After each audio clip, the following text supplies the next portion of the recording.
গৰিমা তুমি কিয় কান্দি আছা থেত আকৰিজনী তুমিচোন জানাই মই যে আকাশত উৰি ভাল পাওঁ আৰু সাগৰৰ তলিত শুই ভাল পাওঁ পত্নী গৰিমা গাৰ্গলৈ জুবিন গাৰ্গৰ এটি বিশেষ লেখা বৰ্তমান ভাইৰেল হৈ পৰিছে এই লেখাটোৱে যিটো ৰেকৰ্ডিং এজন জুবিন গাৰ্গৰ অনুৰাগী তেওঁ গৰিমা গাৰ্গলৈ বুলি অনুভৱ কৰি লিখিছে সেই অনুভৱ জুবিনদাৰ অনুভৱৰ লগত হয়তো একেই হ'ব পাৰে শুনো আহকচোন পত্নী গৰিমালৈ জুবিনৰ লেখা কথা দীপক কুমাৰ পাঠ ৰিয়ানজ্যোতি শৰ্মা গৰিমা তুমি কিয় কান্দি আছা থেত আকৰিজনী তুমিচোন জানাই মই যে আকাশত উৰি ভাল পাওঁ আৰু সাগৰৰ তলিত শুই ভাল পাওঁ জ্যোতি বিষ্ণু আৰু ভূপেন মামাই কৈছে মই হেনো সৰগৰ সভালৈ আহিব লাগে আৰু কৈছে কৰ্মত লাগি লাগি মই হেনো নিজকে পাহৰি গৈছো মই বোলে ক্ষীণাইছো ভূপেন মামাই কৈছে মোক বহুত গালি পাৰিছে কিয় জানানে মই যে মঞ্চত গান গাই কেতিয়াবা শুই যাওঁ মোক যে তেতিয়া কোনোৱে মদাহী বুলি কয় তেতিয়া বোলে তেওঁলোকে বৰ লাজ পায় গৰিমা মই শুনিছো আমাৰ ঘৰৰ সন্মুখত হেনো লোকাৰণ্য হৈছে সেইবোৰ কোন জানানে কবলৈ বেয়া যদিও কওঁ শুনা সেইবোৰ জুবিন পাগল সিহঁতে মোৰ দৰে কাকো খাতিৰ নকৰে মোৰ দৰে সিহঁতৰ কোনো জাতি নাই কোনো ধৰ্ম নাই পাৰিলে সিহঁতক বুজাবা গালি নাপাৰিবা দেই নহলে মই বৰ দুখ পাম আজি গোটেই অসম বন্ধ হৈ পৰিছে গাড়ী মটৰ দোকান পোহাৰ স্কুল কলেজ সকলো মোক পাগল আৰু মদাহী বুলি গালি পৰা সকলেও আজি মোৰ ফটোখন চাই চাই কান্দিছে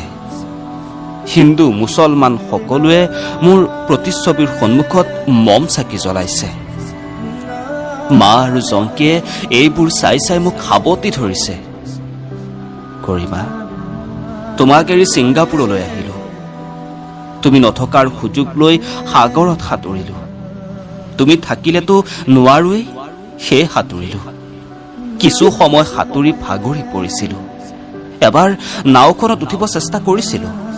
কিন্তু নোৱাৰিলো পৰি গলো পানীত মই বন্ধু কেইজনক মাতিছিলো সম্ভৱতঃ সিহঁতে নুশুনিলে তেতিয়া তোমালৈ বৰ মনত পৰিছিল কিন্তু মই চিঞৰিব পৰা নাছিলো যাৰ বাবে সাগৰৰ দলিচাতে শুই পৰিলো লগে লগে মোক মা জংকি আৰু ভূপেন মামাই লৈ আহিল ইয়াত আহি আচৰিত হলো জয়ন্ত দা দীপালী বা খগেন খুৰা অৰ্চনা বা সকলোকে লগ পালো ভিতালীয়েতো মোক দেখি আনন্দতে সাৱটি ধৰিছে তুমি চিন্তা নকৰিবা কেইদিনমান